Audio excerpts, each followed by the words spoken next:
Everyone stresses how important sound design is in your videos. And today while I was editing a travel video, I realized I suck at using sound design in travel videos. So I pushed myself to do this challenge. Let me explain in my car.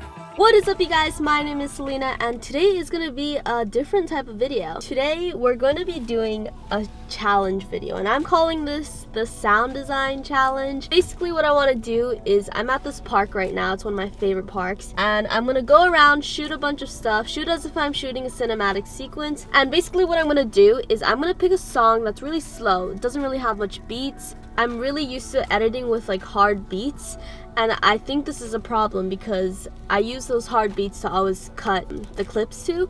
So what I want to do is I want to start focusing on sound design and using sound effects to create my own transitions and not go to the beat of the music. The challenge of this video is to go around this park, film as much as I can in an hour. I literally have an hour until the sun goes down. And then I'm gonna go home, and then I'm gonna try to edit this video, start with sound, pick all the sound effects, and then match up some transitions together, and then add the music. And then we're gonna try to like make the sequence work without music. I think you guys can learn a thing or two about sound design by doing this little challenge. So I'm gonna go out and I'm gonna film as much as I can. I have an hour, so let's do this. After finishing filming, I went home and worked on the edit. Here is what I came up with. Here's the version with sounds and no music.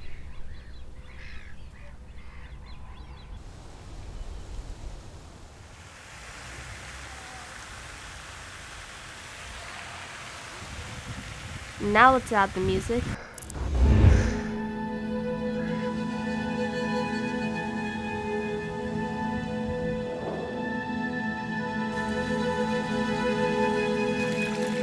Finally, let's take away the sounds.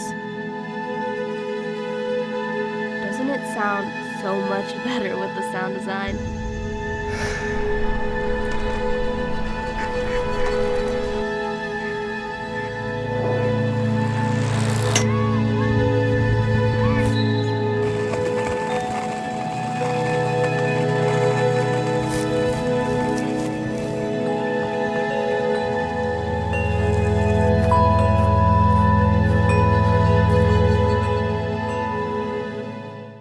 I realized how important sound design was. So let me just explain the process and what I learned behind this. My process for editing this was a little bit different. I took a different approach to this. So first thing I did, as usual, I went through all my clips and cut down all the parts I liked. And then I decided to separate the ones with speed ramps, and I started speed ramping all of my clips that I knew I purposely filmed. I knew I was gonna do a speed ramp. And then after I separated the clips into what I thought would be a good story, so I wanted to open up with like simple still shots, and then I went towards the speed ramps and wanted to show a little bit of the life in the park, and then in the end I just ended it off with me pennyboarding around. So for the music, I told you guys I wanted to pick a song that didn't have any hard beats. So I went to Artlist, and you guys can click the link in my description if you want to download a subscription to Artlist, and you can get an extra month free. But anyways, I went to Artlist, and then I refined my search to be focused on ambient sounds. So I found this song. The song is called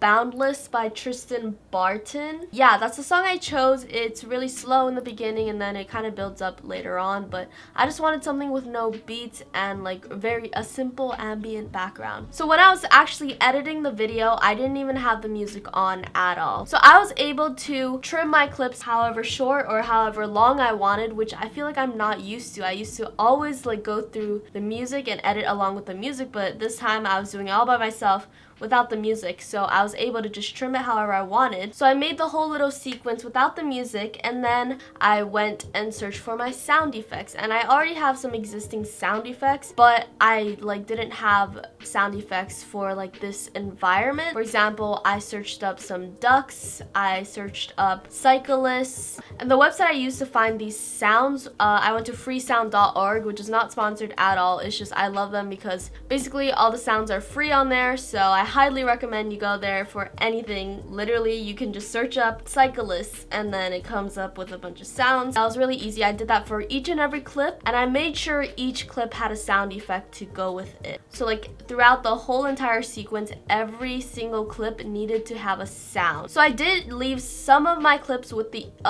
in-camera sound that it had. For example, I think when some of the ducks were flying, I kind of left the actual sound effect. I left the sound of the baseballers playing because I thought I could hear them. They had good teamwork, they had good communication, so I could hear them through the camera. So I left some of the existing sounds, but a lot of them I did get online just because there may have been talking in the background or it was really windy. So a lot of them I had to replace with sounds from freesound.org.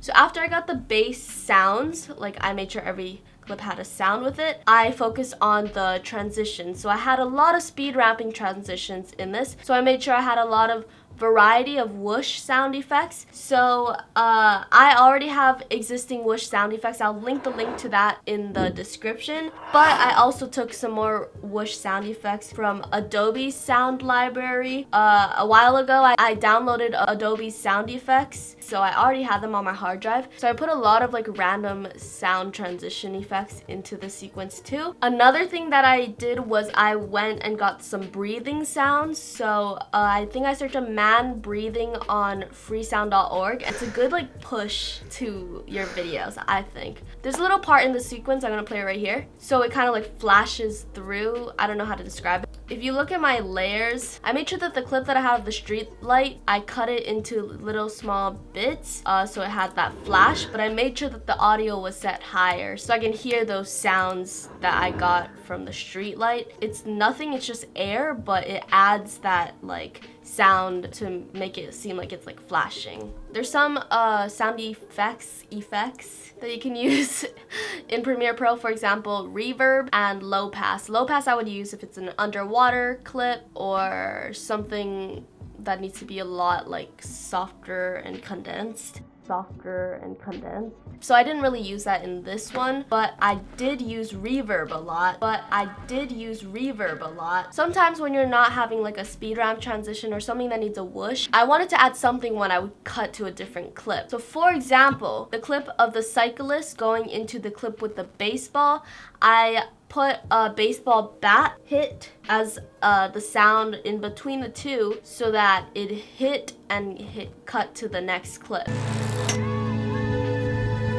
So after I got the whole sounds, all the sounds, it like sounded all full and like basically a sequence, I was pretty stoked about it, you know? So then I added the song. Basically I had to bring up some of the audio sound effects so that it would come through music. But after that, I watched the video back and it sounded so clean, so good. Sound effects, sound design makes a huge difference in your videos. Like, you need to create the environment through sound design. I just wanted to do this project for fun because I'm editing a summer edit right now and I was having trouble with adding sound design and everything. So I wanted to do this so I could practice like some of my sound design skills and like getting new sound. I highly suggest you do this challenge because you will learn so much about like getting sound effects. You're gonna get sound effect. You're gonna create your whole sound effect library just by doing this challenge. If you guys do this challenge, you guys should definitely make sure to message me or comment below on this video after you're done and tell me you did the challenge and I can watch your video. I promise I will try to watch your video. Please give this video a thumbs up. It helps me a lot to let me know that you guys want more videos. And yeah, I'll see you guys later.